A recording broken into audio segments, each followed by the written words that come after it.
여러분 안녕하십니까. 포항 칠성천은 냉천과 더불어서 포항 남구의 수해를 부르는 하천으로 손꼽힙니다. 지난해 태풍 흰남노 때 범람에서 제네리 주택 800여 가구가 최악의 침수 피해를 입었고 지난 10일 태풍 카눈에도 범람 직전까지 갔습니다. 수해 복구 사업은 지난 5월부터 시작했지만 공사 진행이 너무 더디고 항구 대책도 빠져 있습니다. 장성우 기자입니다.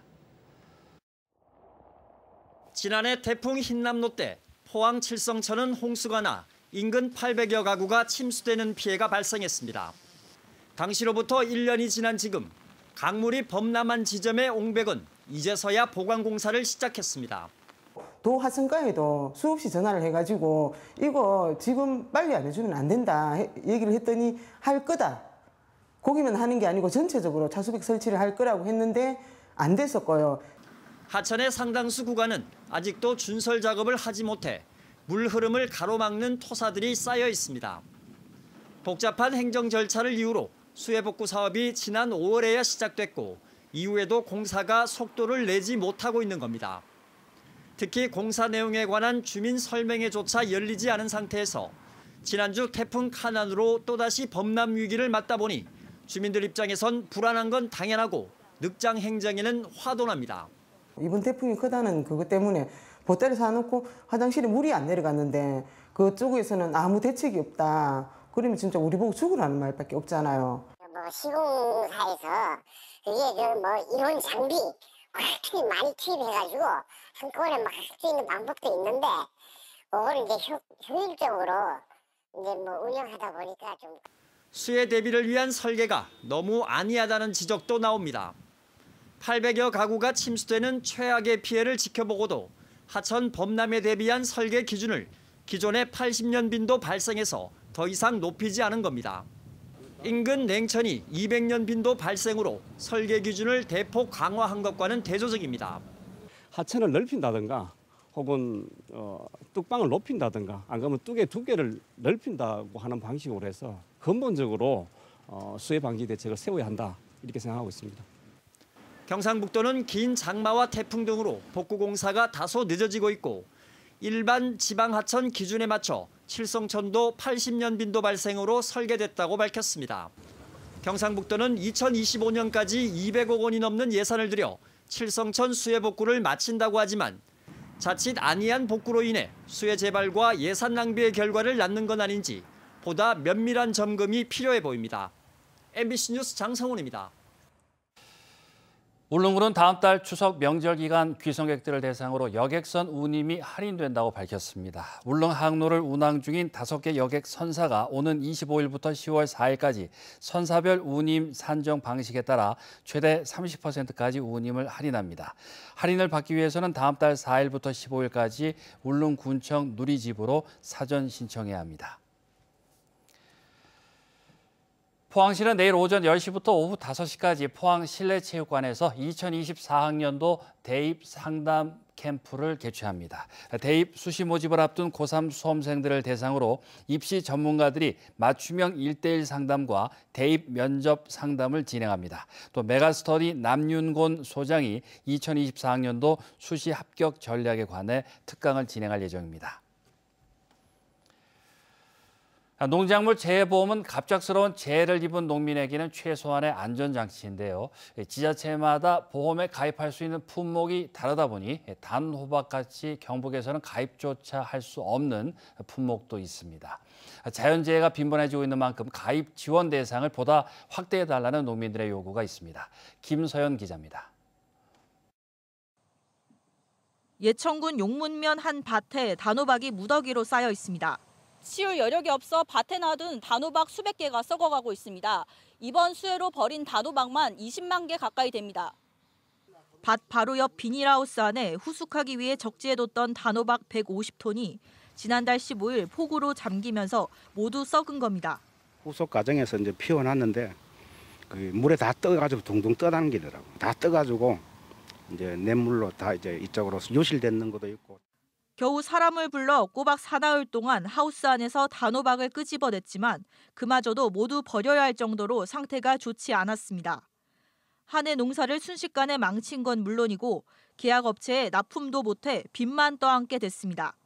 문제는 수확한 이후라 보험 적용 대상도 안 되지만 수확 전이라 해도 또다시 이런 재해를 입었을 때 피해를 조금이나마 보상받을 길조차 없다는 겁니다. 현재 경북에서 단호박은 농작물 재해보험에 가입할 수 있는 품목이 아니기 때문입니다. 다 농민이 삭히는 거죠. 농민이 지금 다 삭히고 오는 거죠. 단호박이 농작물 재해보험 가입 품목으로 지정된 건 지난 2019년부터인데 현재는 경기도와 제주시에서만 보험을 들 수 있습니다. 경상북도는 주요 작물을 위주로 보험 가입을 지원하다 보니 제외된 작물도 있다고 설명했습니다. 농작물 재해 대상 품목이 주산지 위주로 지정되다 보니 일부 품목이 빠진 경우가 있습니다. 추가적으로 품목이 확대될 수 있도록 농림부와 협의해 나가도록 하겠습니다. 경북 도내 단호박 재배 규모는 경북도청에서 호박 종류를 통틀어 집계하고 있기 때문에 정확히 알 수 없지만 경북 북부 지역에서만 100헥타르 정도로 추정됩니다.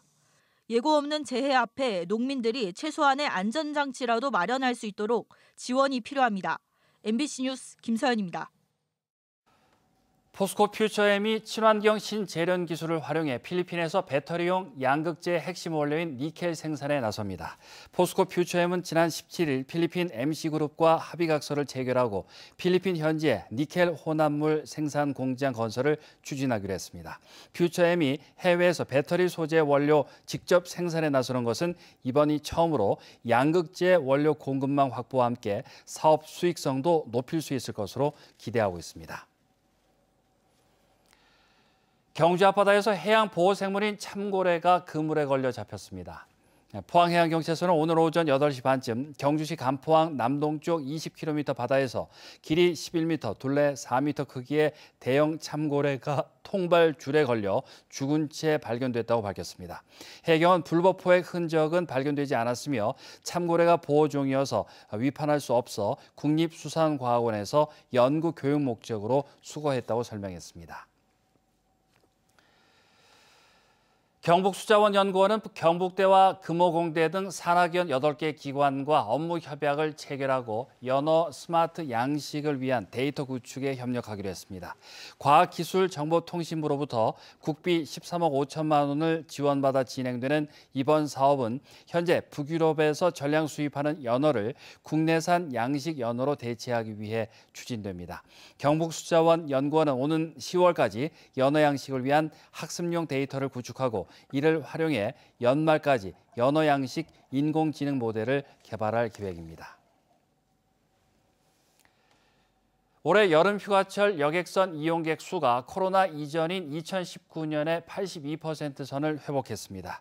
한국해양교통안전공단은 지난달 25일부터 이달 15일까지 이어진 여름 휴가철 여객선 특별교통대책기간 여객선 이용객 수가 102만 8천여 명으로 집계돼 2019년 같은 기간 이용객의 약 82% 수준을 회복했다고 밝혔습니다. 공단은 이 같은 추세라면 올해 연간 여객선 이용객 수가 1,390만 명에 이를 것으로 예측했는데 이는 2019년 연간 이용객 수인 1,455만 명의 95% 수준입니다. 오늘 오전 8시 48분쯤 포항시 남구 연일읍 송동 사거리에서 덤프트럭이 신호 대기 중인 승용차를 들이받았습니다. 사고 직후 정차 중인 차량 석 대가 잇따라 추돌하면서 승용차 운전자 등 3명이 부상을 입고 병원으로 옮겨졌습니다. 경찰은 트럭 운전자를 상대로 정확한 사고 경위를 조사하고 있습니다. 원전 마을로 알려진 경주 양남면 나아리 이장 등 주민들이 법원에 신청한 업무 방해 금지 가처분 2번째 재판이 오늘 대구지법 경주지원에서 열렸습니다. 업무 방해 금지 가처분을 신청한 주민들은 마을 회장은 이장이 역임하게 돼 있는데도 일부 주민들이 임의로 마을회 총회를 개최해 회장을 선출해버려 이장의 업무가 방해받고 있다고 주장하고 있습니다. 반면에 현 마을 회장 측은 마을회 총회와 업무에 문제가 없다는 입장입니다. 법원이 오늘 재판을 진행한 뒤 조속한 시일 내에 결정을 내리는 경우에 이장 권한을 둘러싼 원전 마을의 갈등 문제가 정리될 수 있을지 주목됩니다. 경주시가 전국 최초로 조성한 스마트 에어돔 축구장이 인기를 얻고 있습니다. 경주시는 지난 2월부터 7월 말까지 230여 개 팀, 9,200여 명이 에어돔 축구장을 이용했고 오는 25일까지 열리고 있는 화랑대기 전국 유소년 축구대회에 참가한 선수와 감독들의 반응이 좋다고 밝혔습니다.